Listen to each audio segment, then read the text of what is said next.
आज देश में आदिवासी दलित पिछड़ा की स्थिति क्यों खराब है?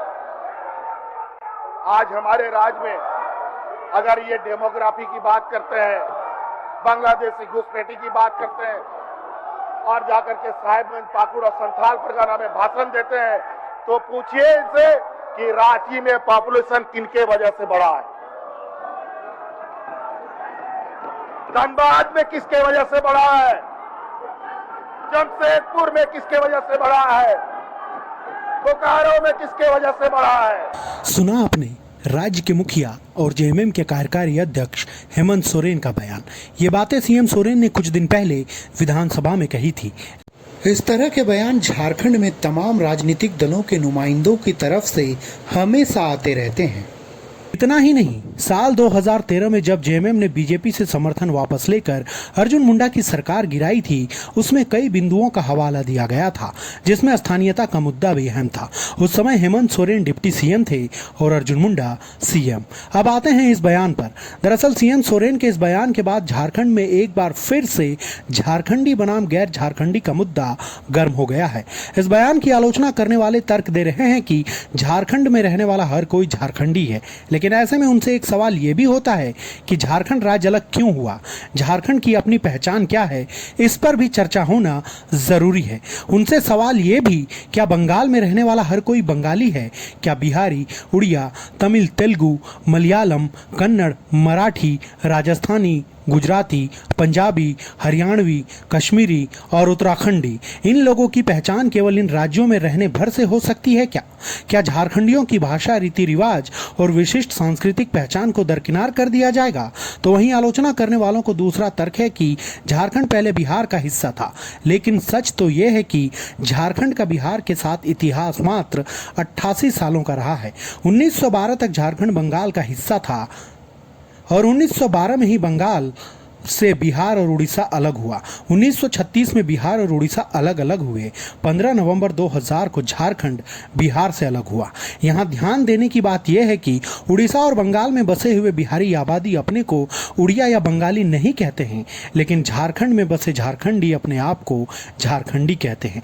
वास्तव में देश के अधिकांश राज्यों ने अपने मूल निवासियों और जनजातियों के हितों और पहचान के लिए कई नियम बनाए हैं, जिससे बाहरी लोगों को बसने से रोका जा सके। उत्तर पूर्वी राज्यों में तो बाहरी लोगों का बसना बेहद कठिन है। उदाहरण के लिए उत्तर पूर्वी राज्य जैसे नागालैंड, अरुणाचल प्रदेश, मणिपुर और मिजोरम में इनर लाइन परमिट सिस्टम की व्यवस्था है, जिसे आईएलपी भी कहा जाता है। आईएलपी संबंधित राज्य सरकार द्वारा जारी किया जाने वाला आधिकारिक यात्रा दस्तावेज है, जो किसी बाहरी व्यक्ति को निश्चित अवधि के लिए राज्य में यात्रा की अनुमति देता है। आईएलपी को संक्षेप में कहें तो ये एक प्रकार से वीजा जैसा है। आईएलपी का मुख्य उद्देश्य इन जनजातीय बहुल राज्यों में बाहरी व्यक्तियों को घुसपैठ करने से रोकना है, लेकिन झारखंड में स्पष्ट स्थानीय नीति न होने के कारण बाहरियों के लिए ये एक शरणस्थली बन गया है। इसे इस उदाहरण से समझा जा सकता है। 1931 के जनगणना के अनुसार झारखंड में जनजातियों की आबादी लगभग 40% और सदानों की आबादी लगभग 60% थी। मतलब 1931 में आदिवासी और मूल निवासियों की संख्या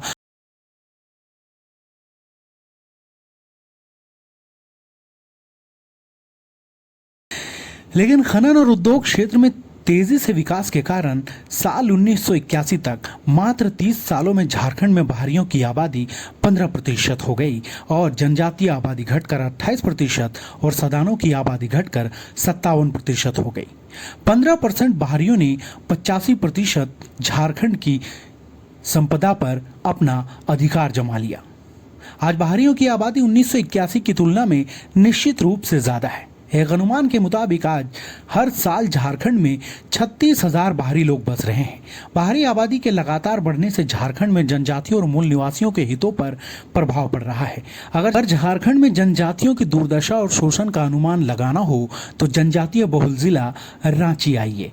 यहाँ आदिवासियों की जमीन पर बने आलीशान घर, अस्पताल, स्कूल, कॉलेज, यूनिवर्सिटी और बड़े बड़े मॉल में सफाई करने वाले से लेकर झाड़ू लगाने वाले, बर्तन धोने वाले, पोंछा लगाने वाले ज़्यादातर स्थानीय आदिवासी ही दिखेंगे।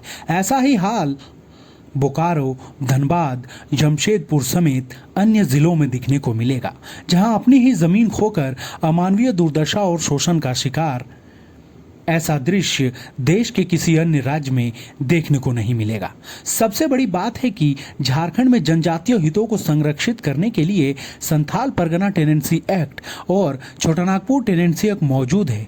बावजूद इन जमीनों पर अवैध कब्जा लगातार बढ़ा है। भारतीय संविधान में भी राज्य के आम लोगों और आदिवासियों के हितों की रक्षा के लिए प्रावधान किए गए हैं। संविधान के अनुच्छेद 19 के आर्टिकल 5 में व्यक्ति को निवास का अधिकार देता है, जो कि एक मूल अधिकार है। इस अधिकार के तहत हर नागरिक को देश के किसी भी भाग में अस्थायी रूप से या अस्थायी रूप से बसने का अधिकार है। मतलब वहां घर बनाकर रहना, अस्थायी रूप से बस जाने का अधिकार है। लेकिन संविधान के इसी अनुच्छेद में इस अधिकार पर राज्य दो तरीकों से प्रतिबंध लगा सकता है। पहला यह कि आम लोगों का हित नकारात्मक रूप से प्रभावित ना हो, और दूसरा अनुसूचित जनजाति की सुरक्षा या हित प्रभावित ना हो। साथ ही जनजातीय क्षेत्र में बाहरी लोगों के प्रवेश को उनकी विशेष संस्कृति, भाषा, रीति रिवाज के आधार पर प्रतिबंधित किया जा सकता है, ताकि उनका किसी प्रकार से शोषण ना हो। इस प्रकार ऐतिहासिक और संवैधानिक नजरिए से झारखंड की जनजातियों और मूल निवासियों के हितों की रक्षा करना राज्य का कर्तव्य है। रोजगार, नियोजन, अवसर आदि में इनकी प्राथमिकता सुनिश्चित होनी चाहिए। साथ ही भाषा, संस्कृति, रीति रिवाज का संरक्षण करते हुए किसी भी प्रकार के शोषण से रक्षा करनी चाहिए। दोस्तों, आपको यहाँ ये भी बताना चाहेंगे कि झारखंडी बनाम गैर झारखंडी को लेकर साल 2002 में उस वक्त के मुख्यमंत्री बाबूलाल मरांडी डोमिसाइल नीति लेकर आए थे, जिसका राज्य में गैर झारखंडियों ने पुरजोर विरोध किया था, जिसमें दोनों तरफ से कई लोगों की जानें गई थी। साल 2002 और अब के समय में बहुत अंतर है, इसलिए सरकार को चाहिए कि कोई ठोस कदम उठाते हुए इस पर ऐसा निर्णय ले जिससे दोनों पक्षों का हित साधा जा सके और दोनों पक्षों को किसी तरह से कोई परेशानी ना हो। तो साथियों, आपको कैसी लगी हमारी तरफ से दी गई ये जानकारी, हमें ज़रूर बताएं, और ऐसे ही और वीडियोस के लिए हमारे चैनल को लाइक, शेयर और सब्सक्राइब ज़रूर करें।